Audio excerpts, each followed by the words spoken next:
اعوذ باللہ من الشیطان الرجیم، بسم اللہ الرحمن الرحیم۔ خواتین و حضرات، السلام علیکم ورحمۃ اللہ وبرکاتہ و مغفرتہ۔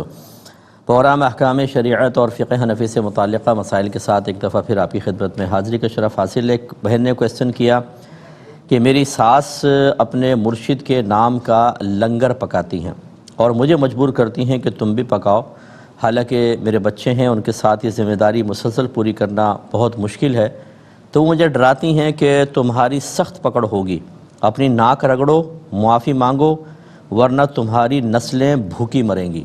کیا حکم شرع ہے؟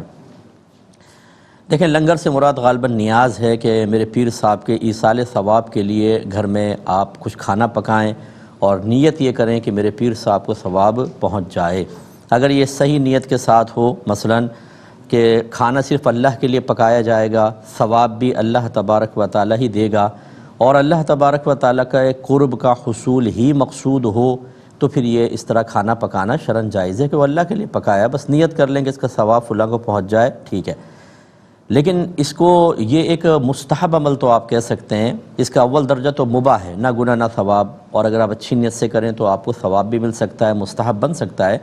لیکن اس کو فرض یا واجب کا درجہ دینا، فرض یا واجب کے درجے کا مطلب ہے کہ ضرور کرو، نہیں کرو گے تو گناہ گار ہو گئے، یا نہیں کرو گے تو ہم تمہیں ٹونٹنگ کریں گے یا تم پہ طنز کریں گے یا تمہارا عرصہ حیات تنگ کریں گے، یہ سب گناہ کے کام ہوتے ہیں۔ یہ مستحب ہے، اس پہ کوئی زبردستی نہیں کر سکتا، اور جب آپ کی ایک ذمہ داری ہے، گھر پہ بچوں کو سنبھالنا ہے، شوہر کو سنبھالنا ہے، کام کرنا ہے، تو آپ پہ کوئی فرض واجب نہیں کہ آپ یہ کام کریں، نہ آپ پر اس معاملے میں ساس کا حکم ماننا کوئی واجب ہے۔ اس پر ساس کا یہ کہنا کہ ناک رگڑو، معافی مانگو، تمہاری نسلیں بھوکی مریں گی، انہیں خود ایک دفعہ سوچنا چاہیے کہ آپ یہ جو بد دعائیں دے رہی ہیں یا ایک بھیانک نتائج کی خبریں دے رہی ہیں، کس نے آپ کو بتایا؟ اپنے پاس سے آپ کوئی بھی کسی بھی چیز کے کرنے کا ایک رزلٹ قائم کر لیں یا نہ کرنے کے کچھ نتائج اپنے پاس سے مرتب کر کے لوگوں کو ڈرائیں، اس کی اجازت آپ کو کس نے دی ہے؟ یہ تو صحابہ کرام علیہم رضوان کے لیے بھی جائز نہیں ہے کہ وہ اپنے پاس سے کسی بھی فعل کا اخروی انجام ذکر کر دیں کہ اس کا انعام یہ ملے گا، اس کی برائی یہ ہوگی، یہ سزا ملے گی، اپنے پاس سے نہیں کہہ سکتے، وہ نبی کریم صلی اللہ علیہ وسلم سے سن کر ہی کہہ سکتے ہیں۔ اور اگر کوئی صحابی نبی کریم صلی اللہ علیہ وسلم کی طرف نسبت کیے بغیر ایسی کوئی بات بیان کرتا ہے تو بعد والوں پر واجب ہوگا کہ وہ یہی حسن ظن قائم کریں کہ یہ نبی کریم صلی اللہ علیہ وسلم نے انہیں بتایا ہوگا، تبھی انہوں نے آگے ذکر کیا ہے۔ یعنی ایک صحابی بھی اپنے پاس سے کچھ نہیں کر سکتا، اور یہاں پر یہ بیٹھ گئیں اور تمام چیزیں بیان کر رہی ہیں، شدید گناہ گار ہیں۔ آپ اپنا روٹین جاری رکھیں، ان کا کہنا ہرگز ماننے کی حاجت نہیں ہے، اس میں ان کو پیار و محبت سے سمجھایا جائے، آپ کی کوئی گرفت نہیں ہوگی۔ یہ کہ بھائی کہتے ہیں کہ میں نے کسی کو قرض دیا تھا، اس نے آدھا مجھے قرضہ لوٹا دیا ہے اور آدھا باقی ہے، لیکن جب میں نے زکوٰۃ نکالی تو جو اس پہ قرضہ باقی تھا اس کی بھی زکوٰۃ نکال دی، تو جو میں نے زکوٰۃ نکالی وہ فرض ادا ہوئی یا نفل ہوئی؟ یعنی غالباً کے کہنے کا پوچھنے کا مقصد یہ ہے کہ پہلے وہ مال میرے قبضے میں آ جاتا، پھر میں اس کی زکوٰۃ نکالتا تو فرض ادا ہوتی، ابھی چونکہ قبضے میں نہیں آیا، پہلے نکال دی، تو یہ فرض ہے یا نفل؟ دیکھیں، یہ فرض ہے، ٹھیک ہے۔ اگر آپ کا قرضہ ہے اور وہ اقرار کر رہا ہے، منع نہیں کرتا ہے، تو آپ ایڈوانس بھی اس کی زکوٰۃ نکال سکتے ہیں، اگرچہ آپ کے لیے جائز تھا کہ آپ ویٹ کرتے، جب وہ قرض ملتا تو اس پر آپ زکوٰۃ ادا کرتے، بناتے ہر سال جائیں گے، یعنی جو آپ کا ٹوٹل مال ہے جو آپ نے قرض دیا اس کو اس میں ملا کر زکوٰۃ کا حساب کریں گے۔ پھر جو اس مال کی زکوٰۃ بن رہی ہے وہ ادا کرنا واجب نہیں ہے، اس کی ادائیگی اس وقت واجب ہوگی جب وہ مال آپ کے قبضے میں آئے گا، لیکن اگر آپ اس کے قبضے سے پہلے ہی وہ زکوٰۃ ادا کرنا چاہیں تو بالکل ادا ہو جائے گی اور فرض ہی ادا ہوگی۔ اب جب وہ آپ کو مال ملے گا، چونکہ آپ اس کی زکوٰۃ پہلے دے چکے ہیں، تو لہٰذا اس سال جو جتنے پچھلے سالوں کی زکوٰۃ تھی وہ مزید دینے کی حاجت نہیں ہے، وہ تو آپ پہلے دے چکے ہیں۔ ہاں، پھر یہ مال آپ کے دیگر مال کے ساتھ مل کر اس پہ سال گزرے گا تو پھر وہ آگے الگ حساب ہوگا۔ یہ سوال سے پہلے ایک آیت ہے، کلُّ نفس ذائقۃ الموت، ہر جان نے موت چکھنی ہے، یہ ہر جان موت چکھنے والی ہے۔ اس پہ ایک نوجوان نے کویسچن کیا کہ اگر کوئی مذاق میں یوں کہہ دے کہ کلُّ نفس ذائقۃ الشادی، ہر جان نے شادی کا ذائقہ چکھنا ہے، ہنسی مذاق کرتے لڑکے، تو کیا حکم شرع ہوگا؟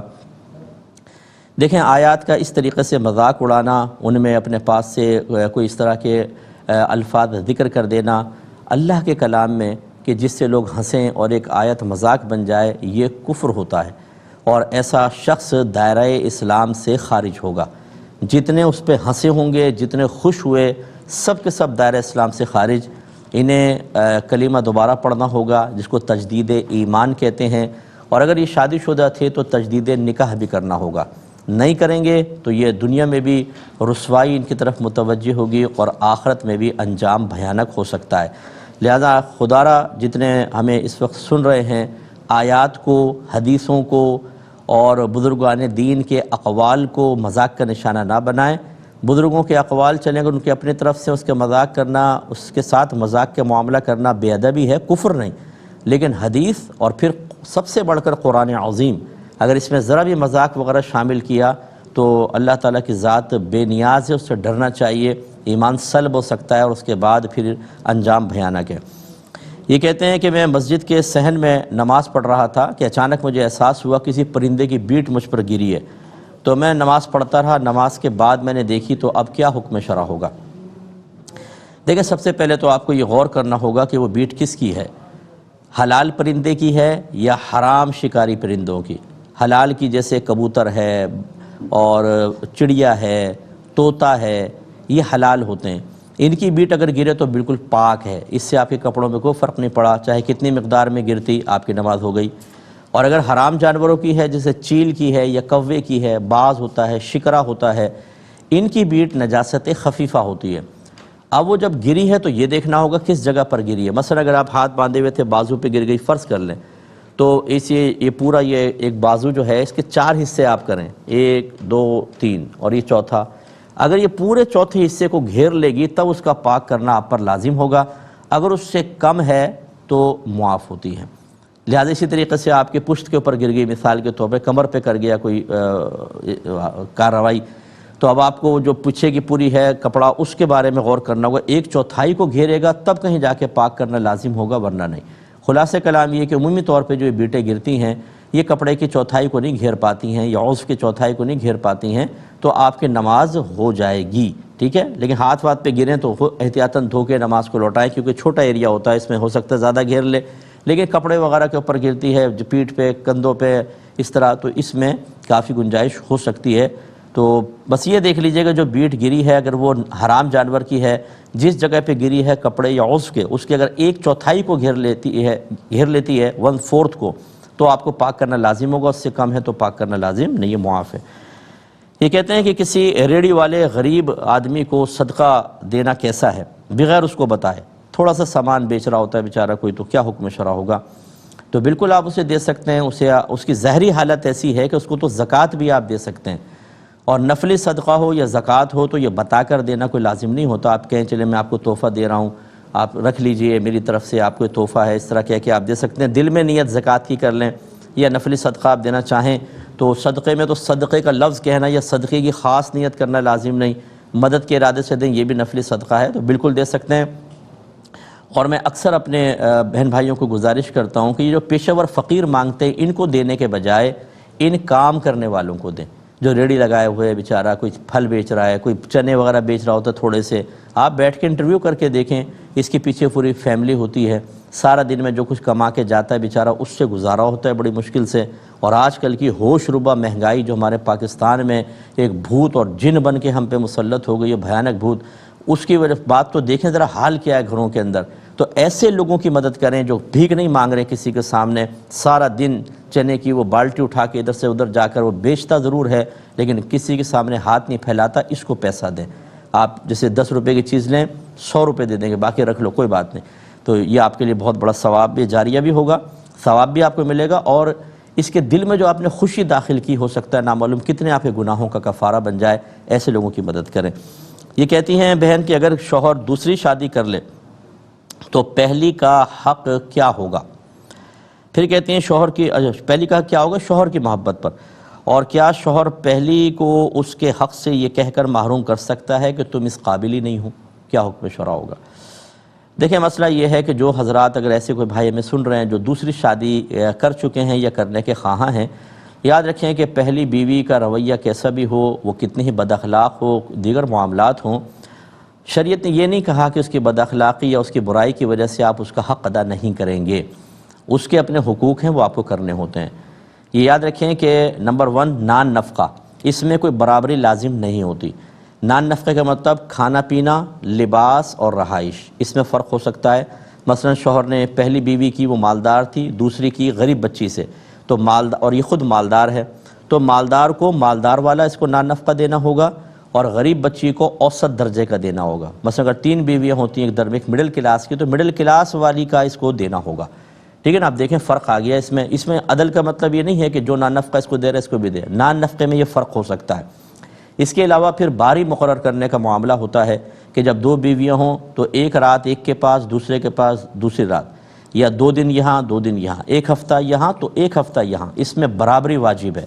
اور اس میں نہیں دیکھا جاتا کہ آپ کو وہ پسند ہے یا نہیں ہے، اس کی عمر زیادہ ہے یا کم ہے، وہ کنواری ہے یا کوئی کسی بیوہ سے آپ نے نکاح کیا تھا، اس میں سب عورتیں برابر ہوتی ہیں بالکل۔ ہمارے نبی کریم صلی اللہ علیہ وسلم کی ازواج مطہرات میں سیدہ عائشہ صدیقہ رضی اللہ تعالی عنہا کنواری خاتون تھیں، باقی سب جو تھیں مطلقہ یا بیوہ تھیں، لیکن رحمت کونین صلی اللہ علیہ وسلم نے سب کی باریاں مقرر فرمائی تھیں۔ اس کے علاوہ جو اضافی کوئی بھی چیز آپ دیتے ہیں اس میں بھی عدل واجب ہوتا ہے، یعنی ایک بیوی کے لیے اگر پھل لے کر آئیں تو دوسرے کے لیے بھی اتنا پھل لانا ہوگا، ایک کو پان لا کر دیا ہے تو دوسرے کو بھی پان لا کر دینا ہوگا۔ اس سے وہ شوہر نامدار ذرا سبق حاصل کریں جو 2 بیویوں کے خواب تو دیکھ رہے ہیں بیٹھ کر، لیکن یہ نہیں پتہ کہ میدان معاشر میں دونوں آپ کے بال نوچ رہی ہوں گی اگر آپ نے دونوں کا حق صحیح طریقے سے ادا نہیں کیا ہوگا۔ اب جیسے یہ حضرت ہیں، تم اس قابل ہی نہیں ہو کہ میں تمہارا حق ادا کروں، تو آپ کس قابل ہیں؟ ذرا اگر آپ کا انٹرویو لیا جائے تو پتہ چلے نا کہ آپ تو بالکل ہی قابل نہیں تھے، کیونکہ آپ نے ایک بیوی کو اس کے حق سے محروم کر کے دوسری سے نکاح کر لیا اور اس کا حق ادا نہیں کر رہے، تو آپ کیا قابل انسان کہلائیں گے؟ آپ تو ظالم انسان کہلائیں گے، آپ ظلم کر رہے ہیں کہ کسی کا حق ادا نہیں کر رہے ہیں، تو آپ کیسے اچھے ہو گئے؟ تو جن بعض مسائل یا عادات، اطوار یا کچھ اور چیزوں کی وجہ سے آپ ایک بیوی کو یہ سمجھ رہے ہیں کہ یہ میرے قابل نہیں، شریعت یہ کہہ رہی ہے کہ آپ بھی اس قابل نہیں ہیں کہ آپ دوسری شادی کرتے، بلکہ پہلے کی بھی قابل نہیں ہیں، کیونکہ نہ آپ کو علم دین پتہ ہے، نہ آپ حق ادا کرنے کے لیے تیار ہیں۔ اب ایسے شوہر جو ہم سے ناراض ہو جاتے ہیں کہ جب آئینہ دکھاؤ تو ناراضگی ہوتی ہے، بھئی پہلے آپ شریعت سیکھیں، یہ میرا مسئلہ تو نہیں ہے، اگر میری ذاتی رائے ہو آپ میری گرفت کر سکتے ہیں، لیکن یہ تو شریعت کہہ رہی ہے۔ اللہ سمجھنے کی توفیق عطا فرمائے۔ مختصر سا بریک لیں گے، ہمیں یقین ہے آپ ہمارے ساتھ ہی رہیں گے۔ بسم اللہ الرحمن الرحیم۔ پہلے کال لیتے ہیں۔ السلام علیکم۔ السلام علیکم۔ وعلیکم السلام۔ مفتی صاحب، میں ابوظہبی سے بات کر رہی ہوں۔ جی مجھے یہ پوچھنا ہے کہ میری امی کا جو ہے وہ کچھ مہینے پہلے انتقال ہوا تھا، جی اور جو ہے میرے والد صاحب کا کافی سال پہلے ہو گیا، اور اس عرصے کے بیچ میں میرے بہت قریبی رشتہ داروں کا بھی جو ہے وہ انتقال ہوا ہے۔ اچھا، میرے خواب میں تقریباً روزانہ اچھا، خواب کے تعبیر نے بیان کرتا، آپ کو شرعی مسئلہ پوچھنا ہو تو پوچھ لیجئے، برائے مہربانی ہے، بڑی معذرت کے ساتھ بہن۔ دوسری کو کال دے دیں۔ ایک اور کالر ہیں۔ السلام علیکم۔ السلام علیکم۔ جی وعلیکم السلام۔ جی صاحب، میرا 3 سوال ہے۔ پہلا سوال یہ ہے کہ ایک خاتون ہے، وہ بار بار آنکھ میں پانی ڈالتی ہیں اور روزے کی حالت میں بھی وہ ایسے کرتی رہتی ہیں، تو کیا ان کا روزہ صحیح رہے؟ آنکھ میں پانی ڈالتی ہیں؟ جی جی مفتی صاحب، ٹھیک ہے، اور بار بار اور مفتی صاحب دوسرا سوال یہ ہے کہ ہم یہ سنتے ہیں نا کہ کوئی شخص قرآن پڑھ رہا ہو تو کچھ لوگوں پہ سننا فرض ہو جاتا ہے، تو کسی نے یہ مسئلہ بتایا ہے کہ قرآن سننا اس وقت فرض ہوتا ہے کہ پڑھنے والا سنانے کی نیت سے پڑھے، تب فرض ہوگا۔ اگر وہ ایسے بلند آواز سے پڑھ رہا ہے تو لوگ بھلے چلتے پھرتے رہیں، کوئی سننا فرض نہیں ہوتا۔ یہ مسئلہ صحیح ہے؟ ٹھیک اور ہے۔ مجھ سے آخری سوال میرا یہ ہے کہ گردان رٹنے کا یا یاد کرنے کا آسان طریقہ کیا ہے، کس طرح سے زبان پہ جلدی سے جاری ہو جائیں؟ اچھا چلیں بتاتا ہوں انشاءاللہ۔ چلیں پہلے یہ لے لیتے ہیں۔ انہوں نے کہا کہ کوئی خاتون آنکھ میں بار بار پانی ڈالتی ہیں، ہو سکتا ہے خشک ہو جاتی ہو یا کوئی اور پرابلم ہوتی ہو، تو حالت روزہ کا کیا حکم ہوگا؟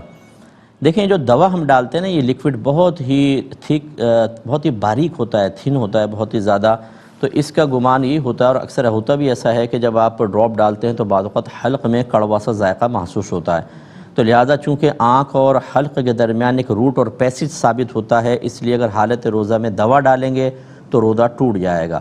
لیکن پانی بہت موٹا ہوتا ہے، یعنی اس کی سرفیس جو ہوتی ہے، جو سطح ہوتی ہے، وہ اتنی موٹی ہوتی ہے کہ یہ اندر نہیں جاتا، بلکہ اگر آپ ویسے ہی پانی ڈالیں تو دیکھیں آنکھ کے ان میں رہے گا اور نکل جاتا ہے۔ اس لیے اس حالت میں، حالت روزہ میں پانی ڈالنے میں مسئلہ نہیں، اور ویسے بھی وضو کرنا ہم پر فرض ہوتا ہے حالت روزہ میں، جب ہم پانی ڈالتے ہیں تو آنکھ میں بھی تھوڑا بہت سرائیت تو کرتا ہے لیکن اندر نہیں اترتا ہے، لہٰذا ان خاتون کا یہ فعل صحیح ہے، حالت روزہ میں کر سکتی ہیں، کوئی مسئلہ نہیں ہے۔ دوسرا کہتے ہیں کہ سنا یہ ہے کہ جب کوئی بلند آواز سے قرآن پڑھے تو کچھ لوگوں پر سننا لازم ہے، جو سننے کی غرض سے آئیں تو سب پہ لازم ہے، ورنہ کم از کم ایک آدمی بھی سن لے تو پھر سب بری ذمہ ہوں گے، ورنہ پڑھنے والا گناہگار ہوگا۔ لیکن کسی نے کہا کہ جب اس پڑھنے والا سنانے کی نیت سے بلند آواز سے پڑھے تو وہ نہیں سننے کی بنا پہ گناہگار ہوں گے، اگر وہ نیت ہی نہ کرے پھر کوئی مسئلہ نہیں ہے۔ دیکھیں جس نے بھی یہ کہا بالکل غلط کہا ہے۔ مسجد کے اسپیکر اگر آپ چلا دیں گے اور آپ کہیں ہمارے سننے کی سنانے کی نیت نہیں ہے، لازم بات ہے دوسرے تک تو قرآن پہنچے گا، اور قرآن نے مطلقاً کہا ہے کہ جب قرآن بلند آواز سے پڑھا جائے تو اس کو خاموش ہو جاؤ اور غور سے اس کو سنو۔ یہ کہا کہ سامنے والے کی نیت دریافت کرو، لہٰذا جس پھلجڑی لگائی ہے کسی نے الگ لگائی ہے، غلط ہے۔ جب قرآن بلند آواز سے پڑھا جائے تو جتنا مجمع سننے کی غرض سے آیا ہے سب پر خاموشی سے سننا فرض ہوگا۔ جیسے محفل ہو رہی ہوتی ہے، کہتے ہیں خاموش ہونا، قرات ہو رہی ہے، اب یہ سب چونکہ سننے کی نیت سے آئے، ایک ایک آدمی کو سننا لازم ہوگا۔ اور اگر بلند آواز سے جیسے دکانوں پہ بعض اوقات بازار میں قراءت لگا دیتے ہیں تو لوگ سننے کی نیت سے تو نہیں آئے ہوتے، تو کم از کم ایک آدمی بھی اگر سن لے گا تو یہ بھی نہیں گناہگار ہوگا اور ٹھیک ہے۔ لیکن کوئی بھی نہیں سن رہا اور اس نے بلند آواز سے لگا دی تو یہ لگانے والا گناہگار ہوگا۔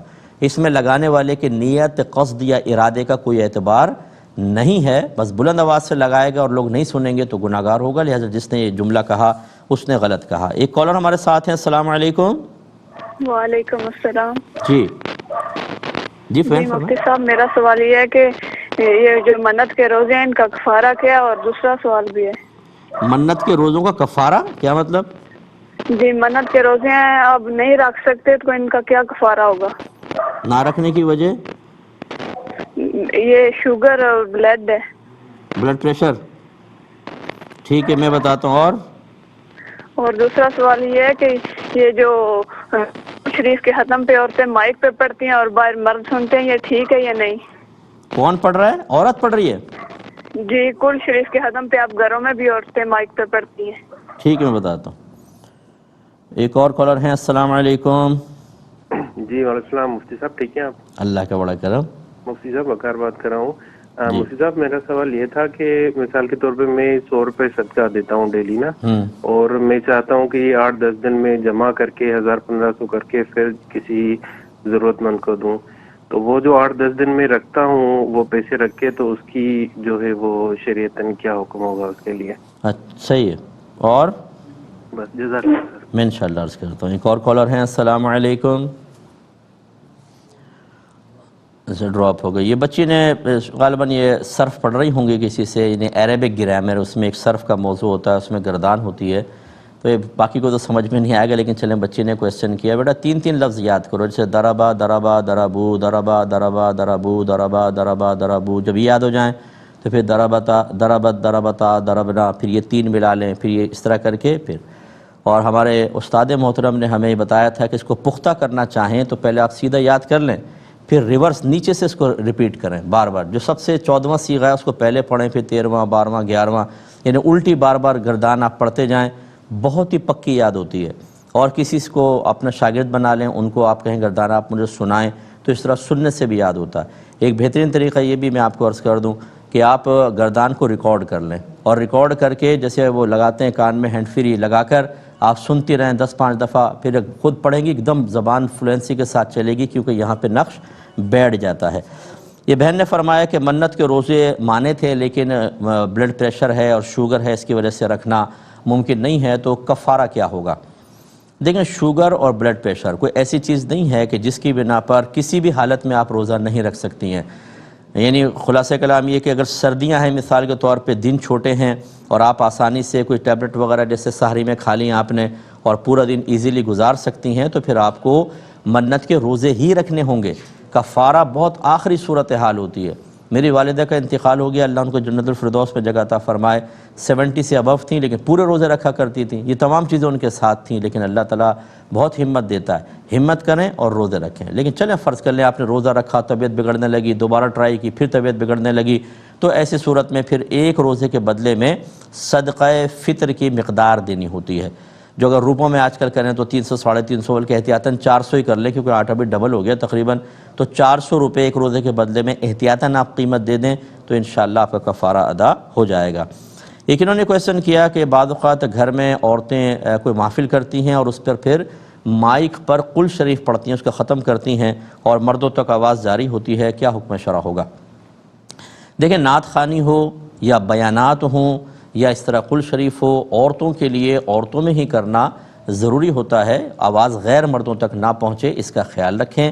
وجہ اس کی یہ ہے کہ عورت کی آواز بھی عورت کہا گیا ہے، یعنی چھپانے کی چیز، عورت کا مطلب ہوتا ہے چھپانے کی چیز، اور اس طرح کی آوازیں جب باہر جاتی ہیں تو کسی خاتون کی آواز میں بڑی ملائمت ہوتی ہے، اس میں ایک اٹریکشن مرد محسوس کرتا ہے، اور شریعت اسی کو پسند نہیں کرتی کہ اگر کوئی عورت پڑھے اور باہر آواز جائے۔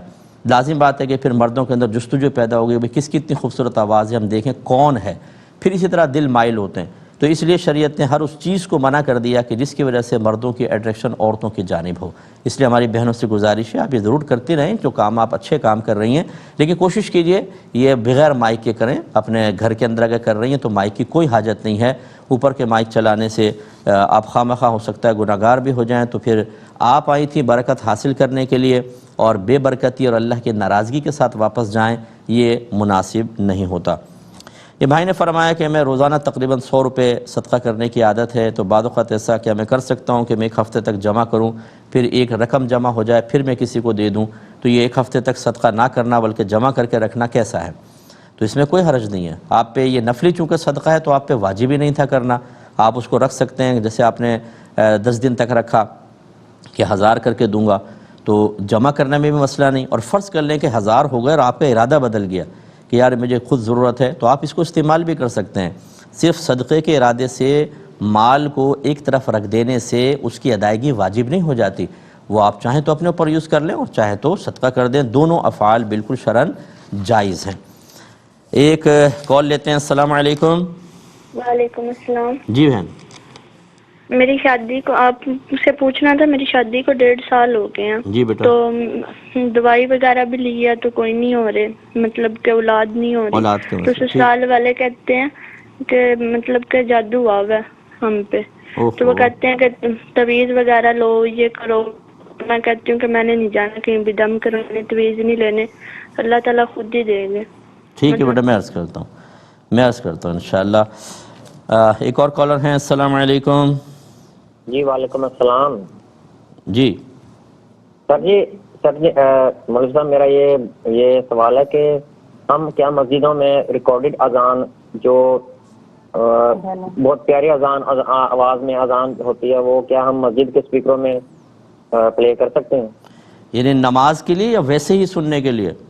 نہیں، نماز کے لیے۔ ٹھیک ہے، میں بتاتا ہوں انشاءاللہ۔ ٹھیک ہے، یہ بچے نے کہا کہ 1.5 سال ہوئے ہیں اور اولاد نہیں ہے، تو گھر والے کہتے ہیں آپ پہ جادو ٹونا ہے، باباؤں کے پاس پہنچ جائیں اور وہاں سے دم کروائیں، تعویذ لیں، لیکن بچی کہتی ہے کہ نہیں، اللہ دے گا، میں نہیں جاتی کہیں پر، کیا حکم شرع ہوگا؟ دیکھیں، پہلی بات تو یہ ہے کہ سب اچھی طرح سمجھ لیں کہ یہ اولاد کا ہونا نہ ہونا اور اولاد کا کب ہونا، یعنی شادی کے کون سے سال میں ہوگی، لڑکے کتنے ہوں گے، لڑکیاں کتنی ہوں گی، یہ سب ازلی فیصلے ہو چکے ہیں۔ اللہ تبارک و تعالیٰ نے مخلوق کی پیدائش سے 50,000 سال پہلے ان کے لیے فیصلے کر دیے تھے۔ تو صحابہ نے اس پر یہ پوچھا، رسول اللہ جب ہمارے حق میں فیصلے ہو گئے تو ہم عمل کیوں کریں؟ سرکار نے فرمایا تم عمل کرتے جاؤ، اللہ تبارک و تعالیٰ ہر شخص کے لیے اس چیز کو آسان کر دے گا جس کے لیے اسے پیدا کیا ہے۔ خلاصہ کلام یہ ہے کہ یہ سب چیزیں لکھ دی گئی ہیں، اب آپ کوشش کریں نہ کریں، نہیں ملنا تو نہیں ملنا، اور ملنا ہے تو ملے گا۔ اگر آپ کوشش کریں گے نہیں ملنا، نہیں ملے گا، اگر آپ بالکل ہاتھ پہ ہاتھ دھر کے بیٹھ جائیں ملنا ہے تو ملے گا۔ لیکن آپ کے نبی کریم صلی اللہ علیہ وسلم نے جو بتایا، ہمیں ایک سوچ دی ہے، وہ ہے عمل کی، کہ آپ کوشش کریں اس یقین کے ساتھ کہ اس کوشش کا نتیجہ میری مرضی کے مطابق نہیں بلکہ اللہ کے ازلی فیصلے کے مطابق ملے گا۔ لہٰذا ڈاکٹر سے علاج کروانا، کسی واقعی کوئی اچھے بزرگ ہیں ان سے دعا کے لیے عرض کرنا، اگر وہ واقعی کلمات صحیحہ پر مشتمل تعویذ لکھ کر دیتے ہیں، آیات کے تعویذ دیگر، ان کا استعمال کرنا۔ جو تعویذ اللہ کے نبی نے منع کیا وہ کفریہ اور شرکیہ کلمات پر مشتمل تعویذات کو منع کیا ہے۔ اللہ کے پاکیزہ کلمات کو کیسے سرکار منع کر سکتے ہیں؟ یہ بھی ایک بات بعضوں کے وہم ہوتا ہے۔ سرکار نے اس سے پوچھا گیا رسول اللہ کہ ہم دم سے علاج کر سکتے ہیں؟ فرمایا جس چیز سے تم دم کرنا چاہتے ہو اسے میرے سامنے پیش کرو، اگر وہ کلمات کفر و شرک ہوگا تو اس سے نہ کرو، اگر پاکیزہ کلمات ہے تو دم کر سکتے ہو۔ تو بیٹا یہ ایک علاج جو ہے یہ بھی سنت مبارکہ ہے، سرکار نے اپنا علاج فرمایا، چاہے وہ دیگر چیزوں کے ساتھ، صحابہ کرام کے لیے دعائیں کی ہیں، ان کو وظائف بھی سرکار نے عطا فرمائے ہیں۔ اس لیے پہلی بات تو یہ کہ اللہ کی طرف متوجہ رہیں۔ بالکل آپ سے صحیح کہا کہ دینے والی ذات اللہ تبارک و تعالیٰ کی ہے، وہی مشکل کشا ہے، وہی ہمارے مسائل حل کر سکتا ہے، اسی کے خزانے بھرے ہوئے ہیں، وہ چاہے تو کوئی ہمیں تنکا بھی نہیں دے سکتا۔ لیکن اللہ کی عادت کریمہ یہ جاری ہے کہ اللہ تعالیٰ وسائل سے عطا فرما دیتا ہے۔ دنیا کی کوئی چیز آپ کو براہ راست نہیں ملی ہوگی، جو آسمان سے گر کے ملی ہے مجھے بتائیں، میں آپ کے ہاتھ چوموں کہ آپ بڑے بزرگ ہیں۔ ہر چیز اللہ کسی وسیلے سے عطا فرماتا ہے۔ تو اللہ پر کامل یقین اور اعتماد رکھتے ہوئے وسائل اختیار کرنا بنیت سنت، اس میں کوئی حرج نہیں ہے۔ تو آپ اپنے علاج کے لیے چلے جائیں، لیکن ڈبے جعلی قسم کے عاملین کے پاس نہ جائیے گا، خراب قسم کے، اچھے بادشاہ ہوں ان سے بھی کوئی علاج کروائیں، کوئی حرج نہیں۔ ایک مختصر سا بریک لیں گے، ہمیں یقین ہے آپ ہمارے ساتھ ہی رہیں گے۔ بسم اللہ الرحمن الرحیم۔ اور اس جو ہم جواب دے رہے تھے بچی پر جادو کے سلسلے میں، اس کے آخری نقطہ جو میں بارہا آپ کو عرض کرتا ہوں کہ دیکھیں جادو حق ہے، اس کا انکار نہیں، اس کا ثبوت قرآن سے ہے، اس لیے جادو کا میں انکار نہیں کرتا ہوں۔ لیکن اس پرٹیکولر اس شخص کے اوپر جادو کرایا گیا ہے، یہ کون بتائے گا؟ کیا اللہ نے بتایا؟ نہیں۔ رسول نے بتایا؟ نہیں۔ جب اللہ اور رسول کی طرف سے نہیں بتایا گیا تو سمجھ لیجیے کہ 100% شیورٹی کبھی نہیں ہو سکتی ہے، کوئی کامل یقین سے نہیں بتا سکتا، یعنی یقینی طور پہ نہیں بتا سکتا کہ فلاں کو جادو ہے۔ اگر کوئی کہے نہیں ہم بتا سکتے ہیں، تو پھر میں گزارش کرتا ہوں آپ لوگوں سے ایسے شخص کے پاس جا کر کہیں، جب تم اپنے عملیات سے، عمل سے، یا اپنے علم سے، یا کسی ذائچے کے ذریعے بتا سکتے ہو کہ مجھ پہ جادو ہے کہ نہیں، تو پھر یہ بھی بتا سکتے ہو کہ میں کیا کھا کر آیا ہوں، بتاؤ میرے کتنے بچے ہیں، میری جیب میں اس وقت کیا ہے، اس جیب میں کیا ہے، اس میں کیا ہے، فرنٹ پاکٹ کے اندر کیا ہے، اور پینٹ پہنے ہوئے تو بیک پاکٹ کے اندر کیا ہے، بتاؤ ذرا مجھے اپنا ذائچہ نکال کے۔ نہیں بتا سکیں گے۔ اس سے آپ کو ایک اطمینان ہو جائے گا کہ سامنے والا اگر کچھ کہہ رہا ہے تو کوئی ولی، کوئی نبی نہیں ہے کہ وحی الہی اس کو حاصل ہوئی ہے، یہ الہام خداوندی سے وہ بتا رہا ہے۔ وہ غلط بھی ہو سکتا ہے، صحیح بھی ہو سکتا ہے۔ یہ میں اس لیے آپ کو عرض کر رہا ہوں کہ اتنا ہم وسوسوں کے شکار ہو جاتے ہیں کہ اگر کچھ سلجھا ہوا آدمی کہے نہیں آپ پر جادو نہیں ہے، اور دوسرا کہے کہ اتنا خطرناک سفلی ہے کہ مار دے گا یہ آپ کو آپ کو کبھی اس کا یقین حاصل نہیں ہوگا جو کہہ رہا ہے کہ نہیں ہے، اسی کا یقین حاصل ہوگا جو کہہ رہا ہے کہ ہے۔ یہ کیوں آپ نے اتنے یقینی طور پر اپنے ذہن میں بٹھا لی بات؟ اب جیسے گھر والوں نے کہا اولاد اس لیے نہیں ہو رہی کہ جادو ہے۔ ارے بھائی آپ کو کیسے پتہ چلا جادو ہے؟ جی فلاں نے کہا تھا۔ اگر فلاں کا کہنا اتنا ہی اچھا ہے تو پھر اور کے بارے میں بھی معلوم کریں، ذرا اپنے شوہر کے بارے میں پتہ کریں، اس کے عادات و اطوار کیا ہیں، وہ کیا کرتا ہے پیٹھ پیچھے، ذرا بتاؤ، بتا سکے گا وہ؟ یہ غیبی امور پر کوئی 100% شیورٹی کے ساتھ مطلع نہیں ہو سکتا ہے۔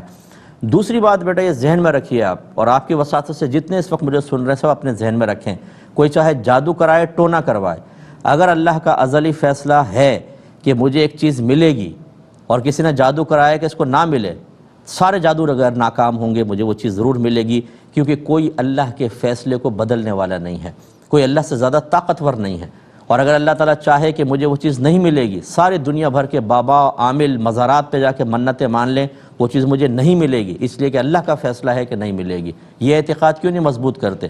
آپ کوئی کہتا ہے جی آپ پہ بندش کروا دی ہے، آپ پہ جادو کروا دیا ہے، یا آپ کا رشتہ نہیں ہو رہا ہے، کیا اس کو یہ پتہ ہے کہ اللہ تبارک و تعالیٰ رشتہ کروانا چاہتا ہے کہ نہیں؟ اگر اللہ تعالیٰ کروانا چاہتا ہے تو کون روک سکتا ہے؟ یہ ہمیشہ یاد رکھیں، اس کے جادو ٹونے سے کچھ نہیں ہو رہا، اصل میں اللہ تبارک و تعالیٰ کا ازلی فیصلہ کار فرما ہے۔ اس کا جادو ٹونا کروانا غلط ضرور تھا، لیکن اگر آپ کے بچے نہیں ہو رہے تو کوئی آپ کے بچے نہیں روک سکتا اگر اللہ دینا چاہے۔ میں آپ سے پوچھتا ہوں نا، مسلمانوں سے پوچھتا ہوں، مجھے جواب دیں، اللہ کسی کو اولاد دینا چاہے اور سامنے والے نے جادو کروا دیا کہ اس کے اولاد نہ ہو، بتائیں کون کامیاب ہوگا؟ اللہ کا فیصلہ کامیاب ہوگا، اللہ کا فیصلہ نافذ ہوگا، یا یہ شخص کامیاب ہوگا؟ آپ کا جواب یہ ہوگا کہ اللہ کے فیصلے کو کون بدل سکتا ہے۔ تو پھر توجہ کس کی طرف ہونی چاہیے؟ ان کی طرف کہ اللہ کی طرف؟ لیکن اس کے باوجود میں کہہ رہا ہوں کہ علاج کروانے میں مسئلہ نہیں ہے، لیکن آپ جب ڈپریشن کا شکار ہو جاتے ہیں، آپ وسوسوں کا شکار ہو جاتے ہیں، آپ جب کوئی کہتا ہے کہ جی آپ پہ جادو ہے، آپ اتنا کامل یقین کر لیتے ہیں جیسے کہ وحی الہی نازل ہو گئی، اور جب وہ کہتا ہے کہ آپ کے یہ والدہ کی طرف سے کسی نے کروایا، ننیال کی طرف سے، تو آپ خالاؤں سے بدزن ہو جاتے ہیں، ددیال کی طرف سے تو پھپھیوں سے بدزن ہو گئی۔ ارے بھائی وہ وحی الہی تو نہیں آئی اس کے پاس کہ وہ اگر کہہ دے تو آپ اس سے بدزن ہو جائیں۔ اور یہ آج کل ہر ایک شخص آپ کہیں جی کیا ہے، یہ ہے، کیا ہے، یہ ہے، جادو ٹونا فلاں لوگوں کو بالکل ضعیف الاعتقاد بنا دیا ہے۔ ارے بھائی اللہ تبارک و تعالیٰ نے ازلی فیصلے فرمائے، اللہ کی رضا پر راضی رہیں۔ حضرت ابن عباس کی روایت میں کتنے دفعہ آپ کو سنا چکا ہوں، نبی کریم صلی اللہ علیہ وسلم نے حضرت ابن عباس رضی اللہ تعالیٰ عنہما سے فرمایا کہ ابن عباس اگر یہ ساری دنیا تجھے نقصان پہنچانے پر جمع ہو جائے اتنا ہی نقصان پہنچا سکتی ہے جتنا اللہ نے تیری قسمت میں لکھا ہے، اور اگر یہ سارے تجھے فائدہ پہنچانے پر جمع ہو جائیں اتنا ہی فائدہ پہنچا سکیں گے جتنا اللہ نے تیری قسمت میں لکھا ہے۔ اللہ کا کرم ہے، زمانہ طالب علم سے حدیث یہاں ہے میرے، میں نہ کسی سے گھبراتا ہوں کہ یہ کر دے گا وہ کر دے گا، نہ کسی کی مسکا پالش کرتا ہوں جھوٹے اس کے لیے تعریفی کلمات کہنا کہ مجھے بینیفٹ حاصل ہو جائیں۔ جو اللہ تعالیٰ دینے کا ارادہ رکھتا ہے کوئی روک نہیں سکتا، جو نہیں دینے کا ارادہ رکھتا وہ کوئی مجھے دے نہیں سکتا، تو میں کیوں ناجائز کام کروں؟ اس لیے اعتقاد مضبوط رکھیں۔ اب آپ کسی کے پاس جا کے علاج کروائیں، کوئی مسئلہ نہیں ہے، اور بعض اوقات تو جادو ٹونا ہوتے ہی نہیں ہے، کہتے ہیں اپنے دھندے چلانے کے لیے جادو ہے ٹونا ہے، اور پھر آپ سے پیسے اینٹتے رہیں گے، تو آپ بیٹا چلی جائیں ذرا، لیکن ریزرو رہیے گا، بہت کلوز نہ ہوں۔ یہ عاملین بڑے خطرناک قسم کے ہوتے ہیں، ہمیں کوئی عمل کرنا ہے آپ رات کو یہاں رک جائیں اور یہ ہو جائے اور وہ ہو جائے، جو جعلی قسم کے ہوتے ہیں یہ پھر بہت الٹی سیدھی حرکتیں بھی کرتے ہیں، اس سے بھی ہوشیار رہیں، اللہ تعالیٰ سمجھنے کی توفیق عطا فرمائے۔ ایک یہ کہتے ہیں کہ مسجد میں ریکارڈڈ اذان لگا دینا کیسا ہے؟ نماز کا ٹائم ہوا، حرمین شریفان والی اذان ریکارڈ پہ لگا دی تاکہ لوگ سنیں اور خوبصورت سی آواز آئے، کیا حکم شرع ہوگا؟ دیکھیں یہ سنت متوارثہ کے بالکل خلاف ہے۔ سنت متوارثہ کا مطلب نبی کریم صلی اللہ علیہ وسلم سے وراثتاً منتقل، یعنی ایک عمل جو لگاتار منتقل ہوتا ہے نا اس کو کہتے ہیں متوارثہ۔ اب اگر وہ سنت ہے تو سنت متوارثہ وہ یہی ہے کہ زندہ انسان باقاعدہ اوقات کا لحاظ کر کے اور اذان دے۔ ریکارڈڈ جو ہے اذان تو ہے، لیکن یہ اس اذان کے قائم مقام نہیں ہو سکتی جو ایک مؤذن صاحب باقاعدہ کھڑے ہو کر اور سنت نبوی صلی اللہ علیہ وسلم کے مطابق اذان دے رہے ہوں، یہ سنت صحابہ کے مطابق اذان دے رہے ہوں، لہٰذا یہ عمل اختیار ہرگز نہ کیا جائے۔ ایک یہ کہتے ہیں کہ میری زوجہ طواف کر رہی تھی تو طواف کے دوران ایک خاتون نے میری زوجہ کو بتایا کہ طواف کرتے ہوئے کعبۃ اللہ کو نہیں دیکھنا چاہیے، کیا حکم شرع ہے؟ دیکھیں جس عورت نے بتایا بالکل غلط بتایا، بلکہ افضل یہ لکھا ہے کہ جب آپ طواف کریں تو اپنی نگاہ کعبۃ اللہ پر رکھیں تاکہ آپ کو برکت حاصل ہو، اس کو دیکھیں تو اور ثواب ملے۔ ہاں یہ ہے کہ رخ نہ پھیریں، یعنی سینہ اس طرف کر کے نہیں دیکھیں گے، بلکہ آپ یہ طواف کرتے رہیں اپنا چہرہ اس طرف کر کے کعبۃ اللہ کو دیکھ کے طواف کرنا افضل ہے۔ اس سے یہ معلوم ہوا کہ جب آپ عمرے کے لیے جاتے ہیں تو خدا را آپ یوٹیوب پہ جائیے گا، اس پہ لکھیے گا عمرے کا طریقہ بائے مفتی اکمل، ایک دفعہ وہ طریقہ سن لیجئے، تفصیل سے میں نے بیان کیا ہوا ہے، ہمارے ایئر وائی پر ہی وہ ریکارڈ ہوا تھا، اس کو سنیں، انشاءاللہ بہت کچھ سیکھنے کا موقع ملے گا۔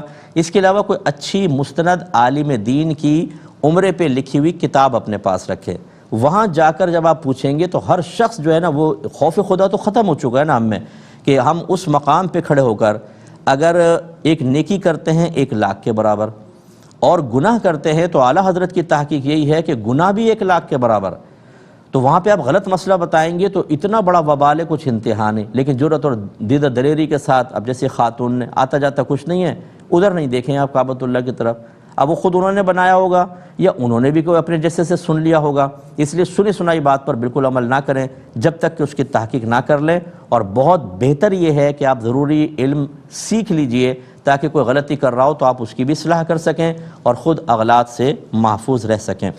ایک کسی بھائی نے پوچھا کہ اگر کسی شخص کے نقلی دانت لگے تھے یا آنکھوں میں لینس تھا یا بازو ٹوٹ گیا تھا تو لوہے کی پٹی وغیرہ لگائی گئی تھی اندر جیسے راڈ ڈال دیتے ہیں اور پھر اس کا انتقال ہو گیا، تو کیا یہ نقلی دانت نکالنا، لینس نکالنا یا یہ لوہا نکالنا ہوگا یا اسی طرح ہم دفنا دیں؟ دیکھیں اس میں یہ ہوتا ہے کہ اگر کوئی قیمتی چیز ہے مثال کے طور پر اور اس کا بآسانی بغیر مردے کو تکلیف دیے اذیت دیے اس کا نکالنا ممکن ہو تو آپ نکال سکتے ہیں، جیسے خواتین کا انتقال ہوتا ہے، کان میں بندے ہیں تو آپ آرام سے بندے نکال سکتے ہیں، اس میں کوئی تکلیف تو ہے نہیں اور قیمتی بھی ہیں تو یہ چیزیں اتار سکتے ہیں، لیکن نقلی دانت کو کھینچنا توڑنا اس سے اس کو تکلیف اذیت ہوگی۔ آنکھوں کے لینس اگر ایزیلی نکال سکتے ہیں تو نکال لیں، لیکن وہ لینس استعمال کون کرے گا؟ لوگ کراہت سے محسوس کرتے ہیں اس کو چھوڑ دیں کوئی مسئلہ نہیں، اسی طرح روڈ اگر ہاتھ پھاڑ کر روڈ نکالنی پڑے گی، توڑ کر نکالنے پڑے گی تو مردے کو اذیت اور تکلیف ہوگی، یہ بھی چھوڑ دیں۔ تو ہر وہ چیز جو اس طریقے کی ہو کہ اس کو نکالنے میں اگر فرض کریں وہ زندہ ہوتا اور ہم نکالتے تو تکلیف اور اذیت ہوتی تو مرنے کے بعد بھی اس کو تکلیف اور اذیت ہوگی، ان چیزوں کو رہنے دیا جائے گا۔ ایک یہ کہتے ہیں کہ بعض اوقات یوٹیوب پر کچھ ایسے ویڈیوز ہوتے ہیں جن میں جو حقیقی زندگی میں مجرمانہ معاملات ہوتے ہیں وہ دکھاتے ہیں، کرائم کے اوپر پروگرامز ہوتے ہیں اور اس کی مطلب ڈرامہ بنایا جاتا ہے، ویسے کہانی اصلی ہوتی ہے، ان کو دیکھنا کیسا ہے؟ دیکھیں دیکھ سکتے ہیں آپ اگر اس میں کوئی ایسا ناجائز منظر نہیں ہے، خراب حرام چیز نہیں ہے اور آپ کا ایک مقصد اچھا ہونا چاہیے کہ میں معاشرے کی برائی پر مطلع ہو رہا ہوں، کیونکہ اس قسم کے جو بہت سی ایسے ڈاکیومنٹریز ہوتی ہیں کہ جن کو دیکھنے کے بعد آپ ہوشیار ہو جاتے ہیں کہ اچھا یہ فراڈ کا طریقہ بھی، اچھا یہ بھی ہو سکتا ہے، اچھا یہ بھی ہو سکتا ہے۔ موجودہ دور میں ہم اس کی اجازت دیں گے کیونکہ ہمارے گھروں میں اتنی اویئرنیس پیدا نہیں کی جاتی، اسکول کالج یونیورسٹی کے اندر یہ چیزیں موضوع بحث نہیں ہوتی۔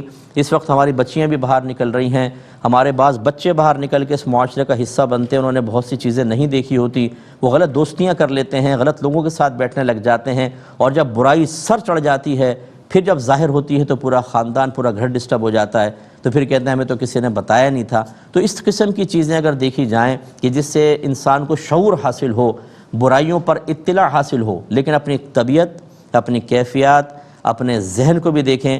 ایسا نہ ہو کہ دیکھنے کے بعد آپ ہی پہ منفی اثر مرتب ہو رہا ہو، یا آپ نے کہا بھی یار تو اچھا آئیڈیا آ گیا، یہ کرنا چاہیے، وہ پھر تو خطرناک چیز ہے۔ یا کوئی خراب قسم کا منظر اس میں ہے، اس سے آپ کے اندر باطن میں خرابی پیدا ہوئی، تو پھر تو آپ کو رکنا ہوگا۔ لیکن اچھے مقصد کے لیے اگر آپ دیکھیں گے تو اس کی بالکل اجازت ہونی چاہیے۔ یہ کہتے ہیں کہ بعض اوقات یہ کھانے پینے کے چیلنجز ہم آپس میں رکھ لیتے ہیں، 2 منٹ میں 10 گلاس جوس پینا ہے یا اتنی پلیٹیں ختم کرنی ہیں، اس طرح کرنا کیسا ہے؟ اور بعض اوقات یہ شرط بھی ہوتا ہے اگر 2 منٹ میں 10 گلاس ختم کر لو گے تم اتنے پیسے، اور نہیں کر سکے تو تم اتنے پیسے دو گے، کیا حکم شرع ہوگا؟ دیکھیں جانبین سے، دو جانب سے جب شرط لگائی جائے تو یہ تو جوا ہے ہی ہے، چاہے کوئی کھا سکے نہ کھا سکے، اس سے قطع نظر یہ تو جوا یہ نہیں ہو سکتا۔ 1 سائیڈڈ ہو تو صحیح ہے، اگر تم یہ کام کر لو گے میں تمہیں 100 روپے دوں گا، یہ نہیں کہا کہ نہیں کر سکے تو تم مجھے دو گے، نہیں، تم یہ کام کر کے دکھاؤ 100 روپے دوں گا، تو یہ کہنا تو شرعاً جائز ہے، بشرطے کہ وہ عمل ٹھیک ہونا چاہیے، ٹھیک ہے۔ ایک تو یہ شرط کے بارے میں آپ کو بتایا۔ اب یہ جو چیلنجز ہوتے ہیں یہ ٹھیک نہیں ہوتے، ہم اس کو شرعی لحاظ سے منع کریں گے، شریعت اس کو بالکل پسند نہیں کرے گی۔ اس لیے ایک تو اس میں غذا کی بے حرمتی ہوتی ہے، برگر کھانے تو بھر رہے ہیں منہ کے اندر، گر رہا ہے، تھوک نیچے گر رہا ہے، گندگی گر رہی ہے، اور دبا دب کھا رہے ہیں اس کو، یہ غلط۔ دوسرا وَلَا تُلْقُوا بِأَيْدِيكُمْ إِلَى التَّهْلُكَةِ، اپنے آپ کو ہلاکت میں مبتلا نہ کرو۔ اس میں جلدی کھانا ہوتا ہے، بعض کا گلے میں کھانا اٹک جاتا ہے، پھر ضرورت سے زیادہ کھاتے ہیں، گرم انڈے کھا لیے، دیگر چیزیں کھا لی، اس میں بدہضمی، پھر باہر جا کے دیگر معاملات اور طبیعت کی خرابی، جب اتنی اس کے اندر ہے تو تھوڑے سے لالچ کے لیے آدمی اس قسم کے چیلنجز کو قبول کرے۔ ہماری شریعت کا نظریہ یہ ہے، شریعت کی نگاہ کے اندر یہ صحیح نہیں ہے۔ اب یہ ہوتا یہ ہے کہ جب ہم اس قسم کی کوئی بات کہتے ہیں، شریعت کی ایک بات بیان کرتے ہیں، تو لوگ کہتے ہیں یار یہ عرصہ حیات مولوی حضرات تنگ کر رہے ہیں، یہ بھی نہیں کرو، یہ بھی نہیں کرو، یہ بھی نہیں کرو۔ بھائی آپ دوسرے طریقے کر لیں، آپ ضروری کوئی ہے، شریعت ہر کو منع نہیں کرتی، شریعت ہر ایکٹیویٹی کو ناجائز قرار نہیں دیتی ہے، لیکن جس کو دیتی ہے اس میں تو آپ کو شریعت کو فالو کرنا چاہیے۔ آخرت میں آپ کو انعام اپنے نفس کی غلامی کا نہیں ملے گا، شیطان کی اطاعت کا نہیں ملے گا، ان کی شریعت کی تعلیم کی روشنی میں مخالفت کا انعام ملے گا۔ اس لیے شریعت کا حکم سامنے آئے تو سر تسلیم خم کریں۔ اگر آپ کا خدا نخواستہ بچے کی لاش پڑی ہو نا اور پتہ چلے کہ جی اس نے زیادہ انڈے کھانے کا چیلنج قبول کیا تھا، گلے میں انڈا اٹک گیا تھا بالکل، اور پانی مل نہیں سکا اور مر گیا، اس وقت آپ کو احساس ہوگا، اور شاید آپ کہیں گے نہیں شریعت نے بالکل ٹھیک کہا تھا کہ اس قسم کے چیلنجز کا سامنا کرنا ٹھیک نہیں ہوتا جس میں ہلاکت لازم آ جائے۔ تو اسی طرح یہ ریس کرواتے ہیں موٹر سائیکل کی، اتنے ٹائم میں وہاں تک پہنچ گئے تمہیں اتنا انعام۔ اب وہ چلاتے ہیں نوجوان، کتنے لڑکوں کی ہڈیاں ٹوٹی ہیں، ہمیں پتہ ہے نا، ہمارے پاس کیسز آتے ہیں، سر پھٹ گئے، دماغ باہر نکل آیا، آنتیں پھٹ گئی ان کی، اسی چکر میں کہ تھوڑا سا پیسہ مل جائے گا۔ اللہ تعالیٰ سے دعا ہے کہ اللہ تعالیٰ ہمیں ان چیزوں سے بچنے کی توفیق عطا فرمائے اور شریعت کی اطاعت کرنے کی توفیق مرحمت فرمائے۔